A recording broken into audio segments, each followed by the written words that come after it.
How does PwC take your company to the leading edge? They bring the sharpest minds in tech to your team, so you can bring the ideas that will transform your business.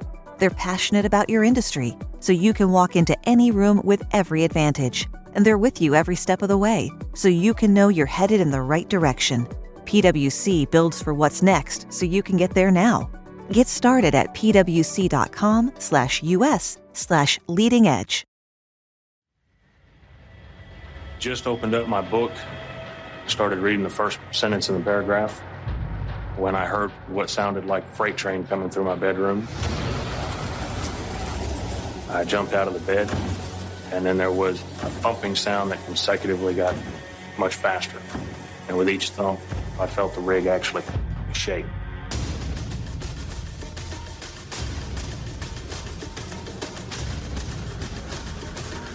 Then there was an initial boom. The lights went out. And there was a huge explosion. This is a clip from National Geographic's documentary about the Deepwater Horizon spill in the Gulf of Mexico. There are dozens of documentaries like this about the disaster, and even a feature film starring Mark Wahlberg. No! That is a genuine dinosaur tooth. She's gonna flip out. You're a good man, Mike. Are you seeing this? They all say the same thing. The destruction of the Deepwater Horizon had been building for weeks in a series of mishaps. They pledged repeatedly to run a safer operation, yet they continue to cut costs. The tension in every drilling operation is between doing things safely and doing them fast. You'd hope that the whole industry, all of the oil companies, would have learned from these mistakes. But now a lot of experts think Guyana is following in some of the exact same footsteps.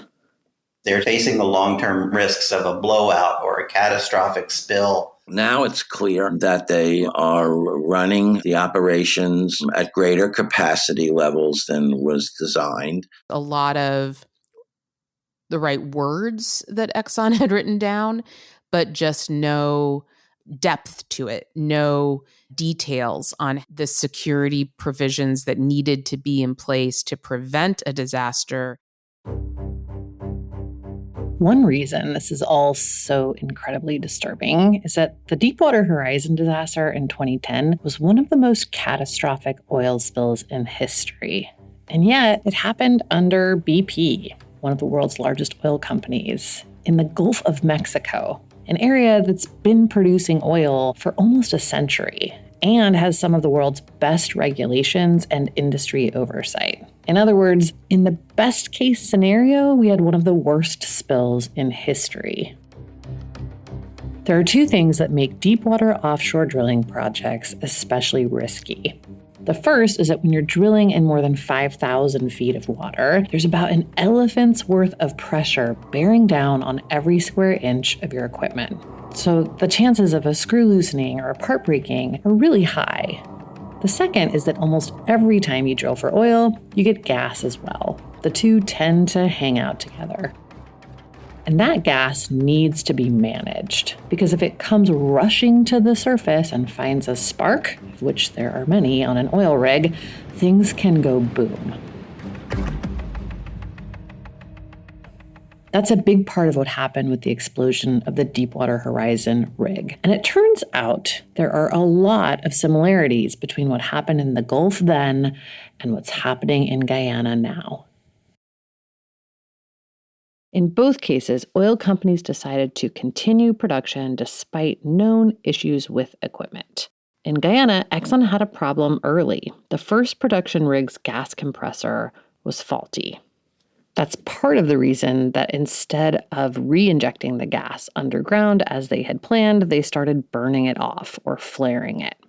They sent it off to be fixed, but it didn't work, so they sent it off again, and again it didn't work, so they redesigned it. And Exxon says that its redesigned gas compressor was fully functional as of the end of 2022, and that it is taking safety and maintenance seriously in Guyana. But the company is also proudly talking about how they've managed to fast-track everything in this project. Remember, they say their existing wells are producing above design capacity. meaning more than they're designed to produce. And unlike the Gulf region, Guyana is really new to the oil business. That includes regulating the industry too. The government has admitted that it doesn't have yet the full capacity to do deepwater regulation, and people who are former government officials who I interviewed were very clear that it lacks anything close to the regulatory capacity to oversee deepwater drilling. A high-risk project with little oversight, fast-tracking production. What could go wrong? The thing is, even though it seems like fast-tracking oil production would bring the money in sooner, it actually kind of puts the whole endeavor at risk before it has a chance to make Guyana rich. The World Bank said this publicly. In 2019, they gave the Guyanese government $20 million to create an agency that would regulate the oil and gas industry to try and prevent these kinds of really risky moves. But so far that hasn't happened. And S&P Global even said that Guyana is, quote, only a corruption scandal or environmental accident away from total disaster on the oil front. So it's starting to seem more likely that Guyana will have a massive oil disaster than a massive payday. If a blowout were to happen on any of Guyana's offshore wells, the cost to its communities and industries would be astronomical. Remember when Exxon's president in Guyana, Alastair Routledge, talked about how the oil companies had taken on all the risk? ExxonMobil, Hess, and CNOOC take all of the risk up front. So if we never made an economic development, we would swallow all of the costs that went into that investment. Well, now that risk has transferred entirely to Guyana. That is, unless one scrappy Guyanese lawyer gets her way in court. The oil companies are the same the world over. They want to make money. And that's all they are interested in. And you have to find some way to show them that actually they can't do it because there are rules or there is something else that will stop them. But the something else that will stop them is not morality. It's not the environment. It's not, oh, it's a bad deal for us, you should give us more. Oh, it's an abusive deal. Oh, it's an exploitative deal. The more abusive and exploitative the deal is, the more money they make. This is Melinda Janki, and she has another idea for that something else. This is Light, Sweet, Crude, and I'm Amy Westervelt. Stay with us.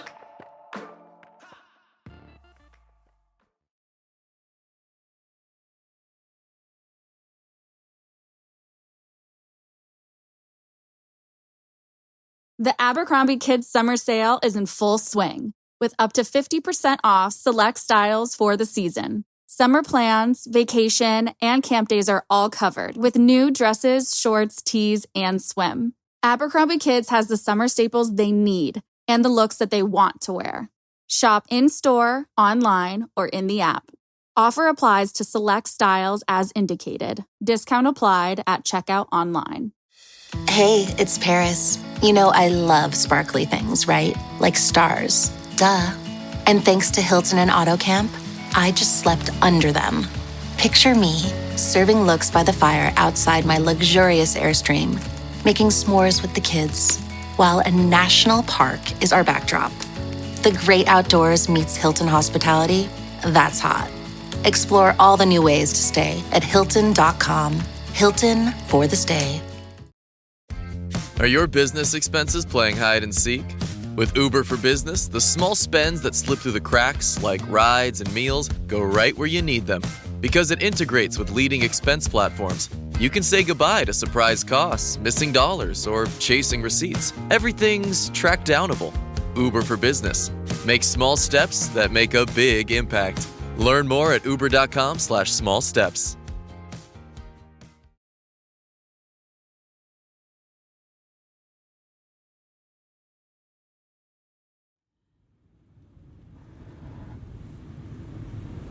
On the line top we go in. Yeah. Using Ogle Road. That metallic sound is her tail. Oh my God, that's banging so funny. on the metal tank.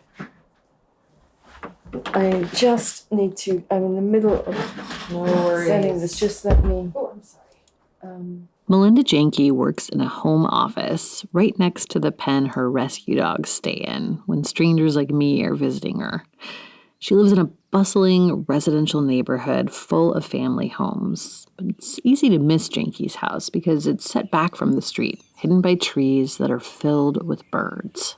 And I think everyone should be able to wake up in the morning and there's just something very beautiful in front of them. Flowers and birds and the sound of the birds, bird song. Even in the middle of the flowers and the birds and the dogs, Janki is always working on a zillion things at once. Well, here we are in my office, which is, as you can see, full of books, full of papers. This is really where I do most of my work. She was sitting at her desk under a life-sized painting of a yellow jaguar, which seems very apt. Janki is not a large woman and she doesn't speak loudly, but there's a quiet rage about her. But it's not necessarily where I do my thinking, because thinking and work are not always the same thing. Where do you do your thinking? I do a lot of my thinking with my trees and my plants. Yeah. I do a lot of my thinking with the stars at night. Nature is what has drawn Janki back to Guyana over and over again. She grew up in a neighborhood of Georgetown called Sobrianville, near the ocean. And so every night, for the first few years of my life, I went to bed with the sound of the sea in my ears. And Sobrianville was very quiet. We lived with our neighbors, basically, so all the children were in all the houses all of the time. And I would say I was obviously brought up by my mother and father, but I was also brought up by all the other parents in the neighborhood. By the time Janki was 12, Guyana had descended into constant unrest. There were politically motivated killings, riots in the streets, the economy was unstable, and it seemed like an unsafe place to raise kids. So her parents made the tough decision to leave. They moved the family first to Zambia, then to Trinidad, and eventually Janki went to the UK to study law at Oxford University. Loads of Guyanese people leave the country to study in the US or the UK. Brain drain is something government officials are constantly trying to get on top of, and so many people mentioned it to us. In fact, only about 50% of Guyanese people actually live in Guyana. And in the vast majority of cases, once people leave, they don't come back. After Janki finished at Oxford, she got hired at one of the top corporate law firms in London. It was about as far away as you could get from waking up to the birds and falling asleep to the sound of the ocean. After a few years, she was ready for something new. And at the time, it seemed like BP was a good place to go. Yes, BP. That BP, as in one of the largest oil companies in the world, the company that was overseeing the Deepwater Horizon drilling. Janki negotiated for them throughout Europe. The work was very interesting. I had far more responsibility than I would have had if I'd stayed in the law firm. I met some very interesting people, and I traveled. And you know, when you're young, the idea of seeing the world is very attractive. You want to go to other places, you want to meet other people, you want to experience other cultures, and you just want to learn. But at a certain point, she just couldn't do it anymore. I was in a meeting, and one of the people at the table turned to me and he said, "Oh, this is such sexy work." And I thought to myself, you know, this is really time to leave.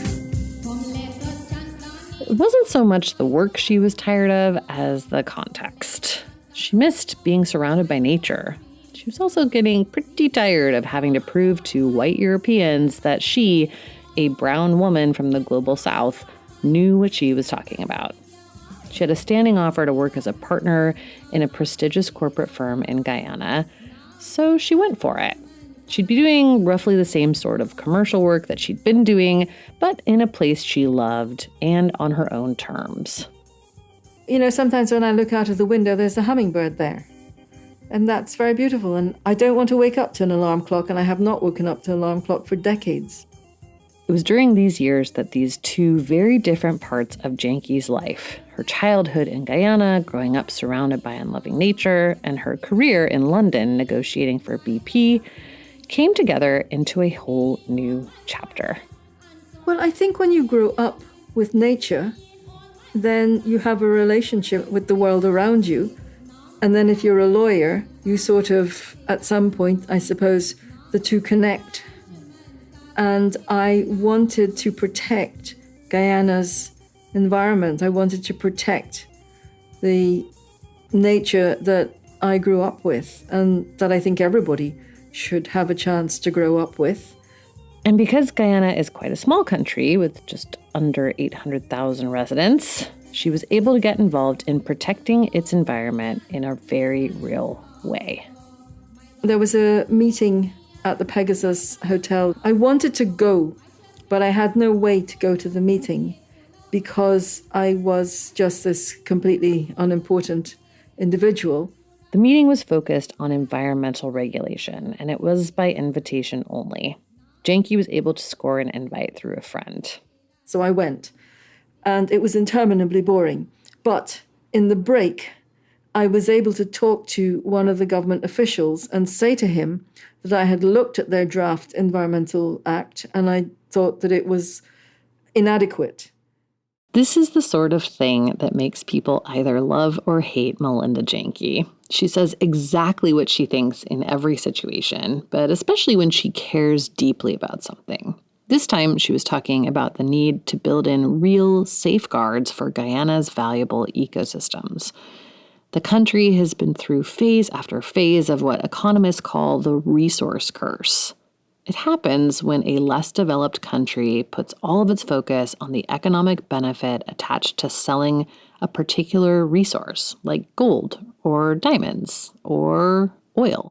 But instead of untold riches, what those countries generally get is an unstable economy that lives or dies by the price of whatever commodity they're now dependent on selling. Janki figured if the government was going to go to the trouble of writing a new Environmental Protection Act, it should have some teeth. And so, at the Pegasus Hotel in the mid-90s, she said just that to a government official. And it actually paid off. He didn't brush me off. He said, well, send me something about it. So I wrote a paper explaining why I thought this act was inadequate. The next thing I knew was they asked me if I'd like to actually work on this as a consultant. And so I said yes, and I was hired. Janki's input transformed the proposed regulation, from one that sounded okay on paper but really didn't do much, to one of the most rigorous pieces of environmental legislation, not just in the region, but in the world.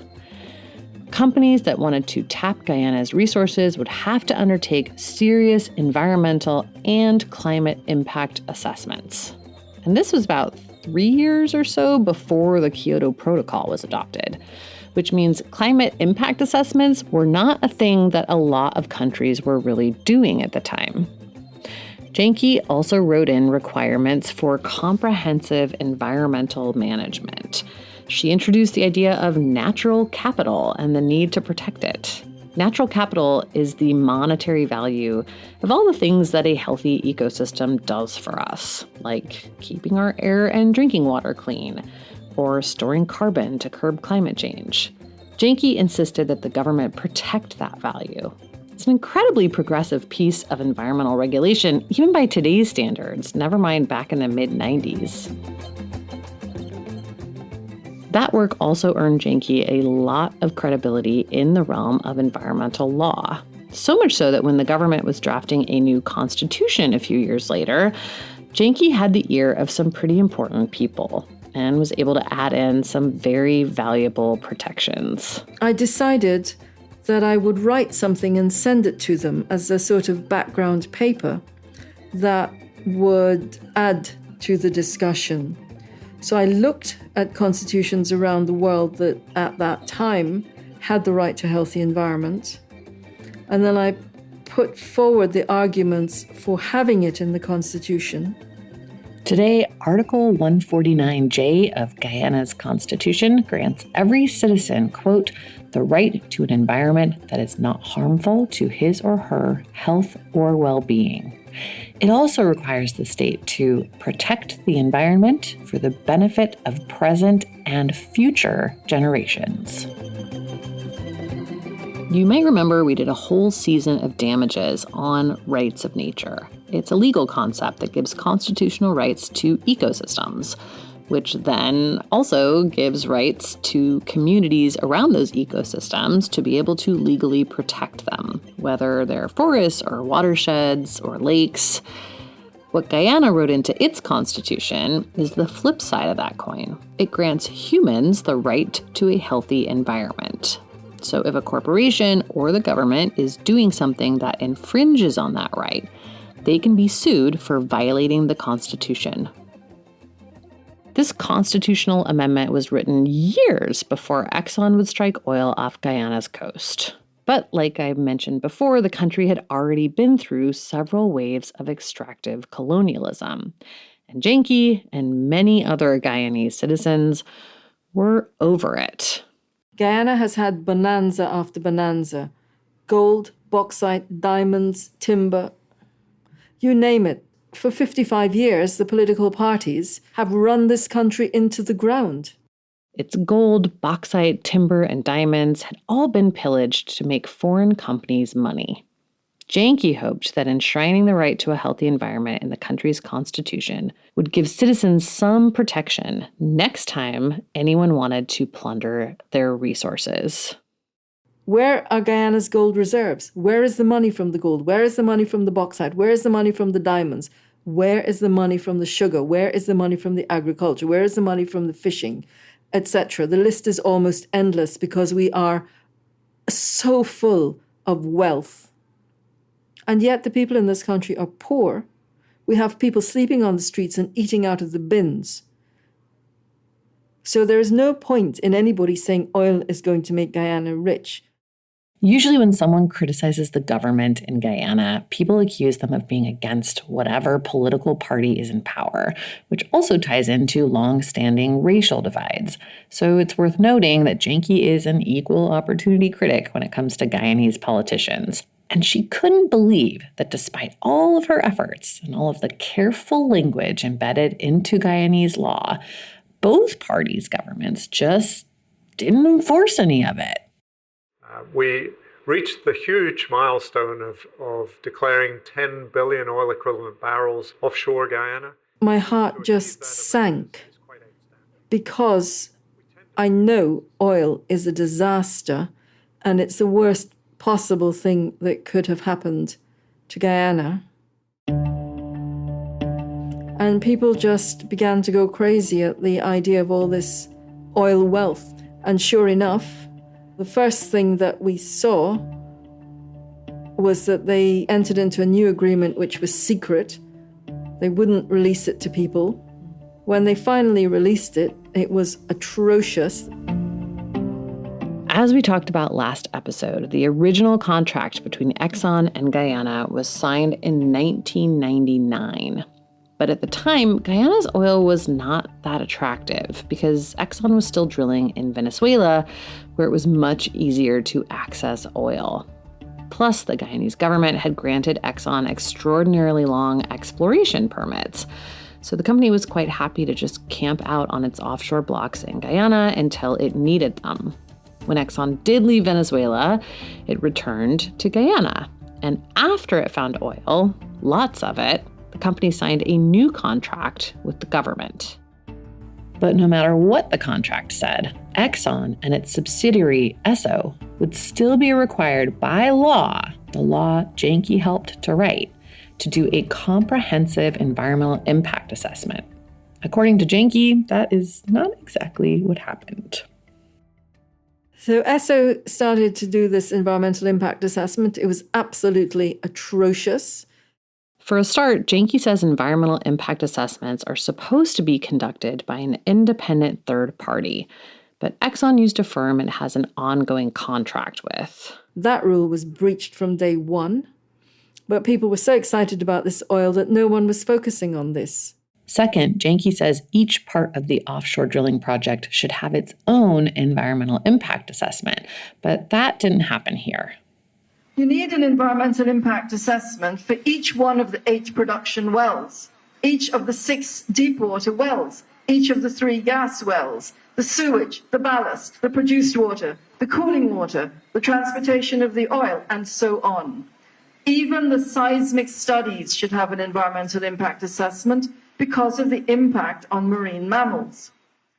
The one that Esso drafted for its first production site does consider the impact of a large-scale spill. They calculated that if 20,000 barrels a day were spilled for 30 days, that, quote, little irreversible damage would be expected, although it could take a decade or more for all resources to fully recover. So the total spill would be 600,000 barrels of oil. Well, in 1989, the Exxon Valdez spilled 257,000 barrels of oil, so roughly half what we're talking about at the moment. That spill covered 11,000 square miles. It killed hundreds of thousands of birds and animals and unknown quantities of salmon and herring, and nearly 30 years later, the area has not recovered and probably never will. This environmental impact assessment is a totally inadequate assessment of the risk. And the straw that broke Melinda Janki's back was when she noticed that Guyana's Environmental Protection Agency, their EPA, issued Esso's permit the same day it received their environmental impact assessment and environmental management assessment. Those documents are each hundreds of pages long. So it is a mystery as to when exactly the Environmental Protection Agency read these documents, if in fact they did read them. Janki started going to every government event or meeting she could about the oil project. So at this event, the advisor to the president on oil was telling people that they didn't really know the oil industry and they had to trust the oil companies. Let that sink in for a second. Knowing all we know about how oil companies conduct business, the government was opting to trust them in good faith. And Janki was not going to let that happen. I was utterly outraged by that, particularly as it was coming from someone who was very close to the president. And I began talking to someone there, and he said he would like to do a case, but nobody would do the case for him to challenge the oil. And I said, I'll do it. It was one of those spur-of-the-moment decisions you make without really thinking it through. Janki had been out of the litigation game for years by this point, and she wasn't working with a firm anymore. But she wanted to take on the oil companies, and she figured she'd be able to find another lawyer to join her. I thought, I'll get someone else to help with this, but in fact, I couldn't get anybody to help with it. Many of the country's lawyers were already either working for Esso or for the government or for a supplier connected to the project. Again, Guyana is small. There are only so many lawyers and law clerks there. Janki was quickly finding that a whole lot of them just couldn't join her because of those conflicts of interest. And then there's the issue of folks just not wanting that smoke. By this point, it wasn't just Exxon pushing the oil project. The government was all for it too. And there's a very real and relatively recent history in Guyana of the government suppressing opposition, sometimes violently. That's a big part of why Janki's family left Guyana when she was a kid. Now she was asking someone to take on that risk for a case that only had a few $1,000s worth of crowdfunding. That's right. To fund the case, they got donations from citizens and from some Guyanese people who were living outside of the country to get things going. She started by filing cases around the permits, arguing that the environmental impact assessments were faulty and that the Guyanese government had violated its own laws by issuing an extra long permit to Esso. And she had an early win. We cut Esso's permits down from over 23 years to 5 years. Janki felt like if the government would just use the laws that were already on the books, they could make this project too expensive to be worth Exxon's attention at all. Because remember, part of what's driving Exxon's increased presence in Guyana is the fact that it can move quickly and cheaply there. So, if the government would just tell the oil companies to slow down, be careful, follow the rules, then the contract that's got so many people upset, the one we talked about last time that some are pushing to renegotiate, it would kind of be beside the point. I think it's foolish, and I think it's naive. Exxon and its partners are not going to come back to the table to renegotiate anything unless they get a better deal. She says those pushing for contract renegotiation should be cheering on these cases too. It's my feeling that if we actually properly enforce those laws, this operation would have to be shut down. And if that happened, then for the renegotiation people, at least then you could say, if you were being commercially minded as opposed to naive, you can only restart if you give us a proper deal. Keep in mind that Janki has been inside the belly of the beast, so to speak. She has been the person on the other side of that conference table, trying to get oil companies more money. So she has a better idea than most how to negotiate against them. And since she knows they won't come back to the table, her weapon of choice is lawsuits. Which is why in late 2022, she filed her 6th case, this time arguing that the government is not requiring a large enough insurance policy from Exxon. Because, a spill would likely be much more catastrophic than what they're projecting. It's the first of Janki's arguments that seems to have prompted a major marketing response from Exxon. Here is Exxon Guyana's president, Alistair Routledge, in a promotional video about, of all things, insurance. See if you can spot some of the tactics we laid out last time.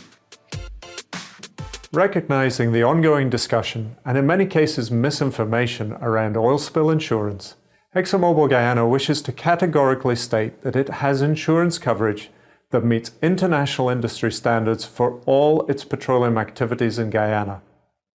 Everyone else is spreading misinformation, and we've got it covered. But what Janki has focused on in her suit goes beyond the sort of insurance that Routledge is talking about. She's arguing for something called financial assurance, which is effectively an unlimited liability policy, meaning you break it, you fix it. There's no limit on the amount of money Exxon could have to spend to clean up a major disaster. But here's the thing, Guyanese law already requires financial assurance as part of Exxon's drilling permits. And still, Janki says the government is just not enforcing its own laws, which is part of what makes Guyana such an appealing place to do business for companies like Exxon. The government is providing little oversight of the project. We talked earlier about a faulty gas compressor on Exxon's first production rig.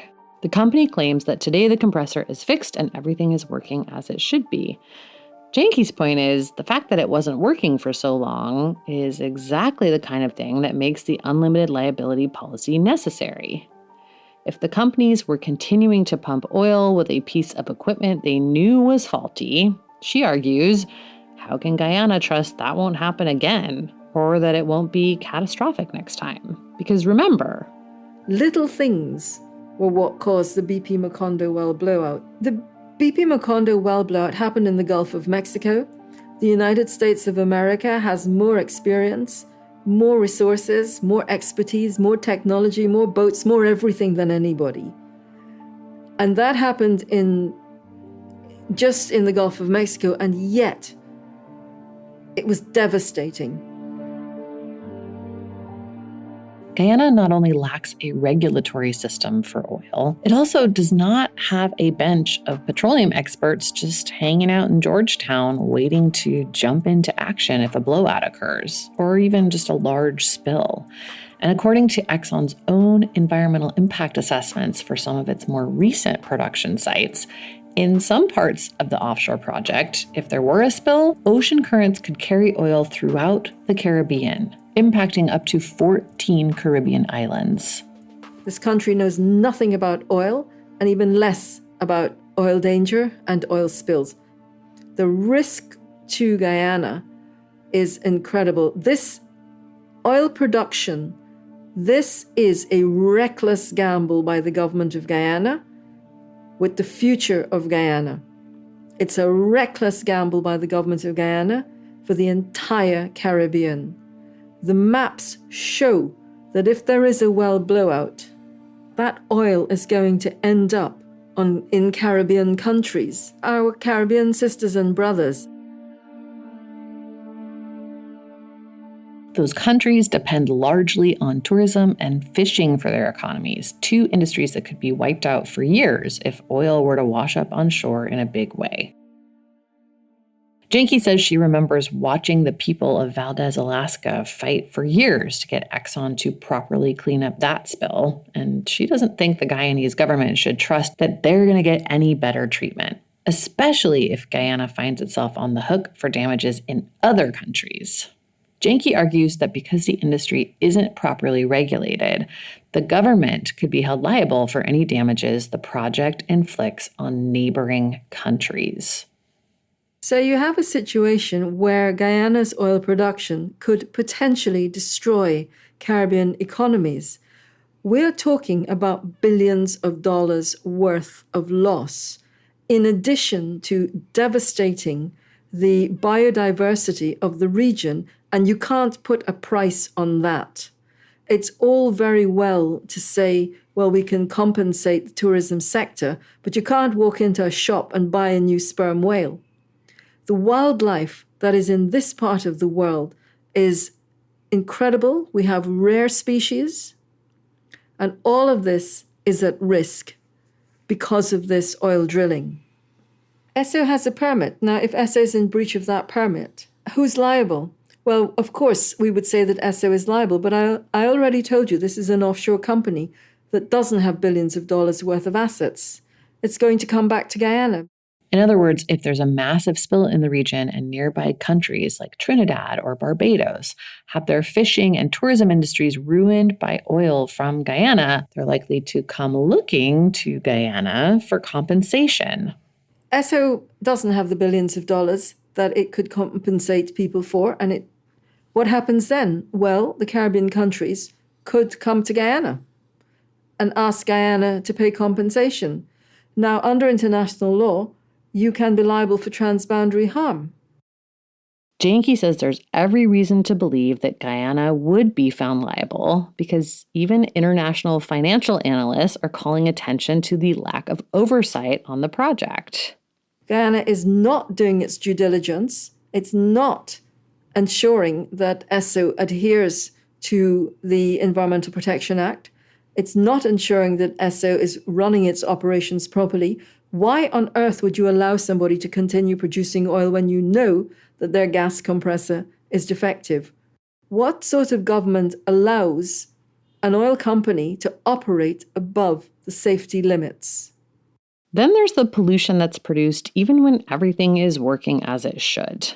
Greenhouse gases, which exacerbate climate change, and volatile organic compounds and particulate matter, which have been linked to lower life expectancy and a whole host of respiratory and cardiac issues, are par for the course in oil and gas production. You cannot produce and refine oil and gas without generating carbon dioxide and methane, the two primary drivers of climate change. And Guyana isn't just on the frontier of the global oil industry, it's also on the front lines of the climate crisis. Here's investigative journalist Antonia Yuhas again. By 2030, Georgetown and most of the coast is expected to be underwater. That's the same year financial analysts predict Guyana will finally pay off Exxon.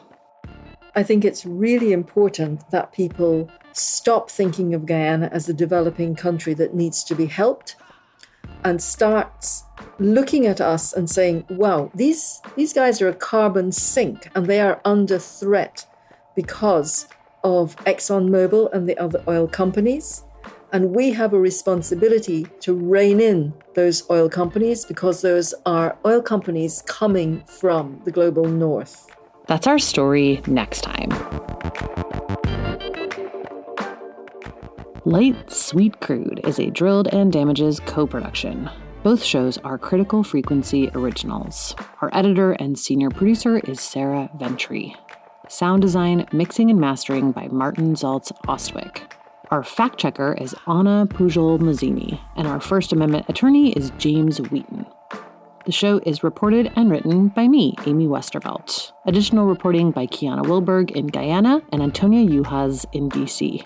We had additional assistance in Guyana from Jamal Thomas, Salvador de Carres, Wilderness Explorers, and the staff at Kaiman House. Special thanks to Michael McChrystal for his help as well. Our theme song is Bird in the Hand by Forknown. The song Nam Tera Dushman is performed by Joyce Ormilla Harris in Guyana. The song Liquidator is a cover of a Harry J. All-Stars song performed by the Young Ones of Guyana, licensed by BME Music. The song BG Baji is written and recorded by Bill Rogers and licensed from the BBC Music Library. Special thanks to Susie Buttress of the Casual Birder podcast for her birdsong recordings, which we used in this episode. Our artwork is by Matt Fleming. Marketing is handled by the great Maggie Taylor, PR and media outreach by the wonderful folks at Tink Media, Lauren Passel, Ariel Nissenblatt, and Devin Andrade. The show is supported in part by generous grants from the Doc Society, File Foundation, the William Collins Kohler Foundation, and you, our listeners. If you would like to support our work, you can sign up for our newsletter at drilledpodcast.com. You can also access transcripts of the show there and additional information. Paid subscribers also get access to ad-free episodes, early releases, and bonus content. It also really helps us if you would please rate or review the podcast wherever you're listening and share it with friends. Thanks for listening, and we'll see you next time.